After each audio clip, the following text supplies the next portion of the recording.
నూతన కౌలు చట్టం తీసుకుని రావాలని, ఎన్నికల హామీలు నెరవేర్చాలని రాష్ట్ర కౌలు రైతు సంఘం ప్రధాన కార్యదర్శి పి జమలయ్య ప్రభుత్వాన్ని డిమాండ్ చేశారు. ఉండి తహసీల్దార్ కార్యాలయం వద్ద రైతు సంఘం, కౌలు రైతు సంఘం ఆధ్వర్యంలో బడ్జెట్లో వ్యవసాయానికి తక్కువ నిధులు కేటాయించినందుకు నిరసన కార్యక్రమం చేపట్టారు. కలిశెట్టి వెంకట్రావు, మల్లుల సీతారాం ప్రసాద్ తదితరులు ఈ కార్యక్రమంలో పాల్గొన్నారు. ఫిబ్రవరి 14వ తేదీన రాష్ట్ర ప్రభుత్వం బడ్జెట్ను ప్రవేశపెట్టింది. ఈ బడ్జెట్ వ్యవసాయ అనుబంధ రంగాలకి చాలా తక్కువ శాతం కేటాయించారు. కనీసం రాష్ట్ర బడ్జెట్లో 50% వ్యవసాయానికి, వ్యవసాయ అనుబంధ రంగాలకి కేటాయించాలని మేము డిమాండ్ చేస్తూ ఉన్నాం. ప్రత్యేకంగా వ్యవసాయ రంగానికి చూస్తే 3.4% మాత్రమే నిధులు కేటాయించారు. అది ఏమాత్రం సరిపోదు.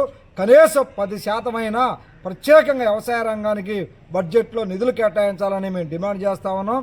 రెండోది, ఈరోజు ప్రధానమంత్రి కిసాన్ సమ్మాన్ నిధి, అన్నదాత సుఖీభవ పథకానికి రెండింటి కలిపి 6,400 కోట్ల రూపాయలు మాత్రమే కేటాయించారు.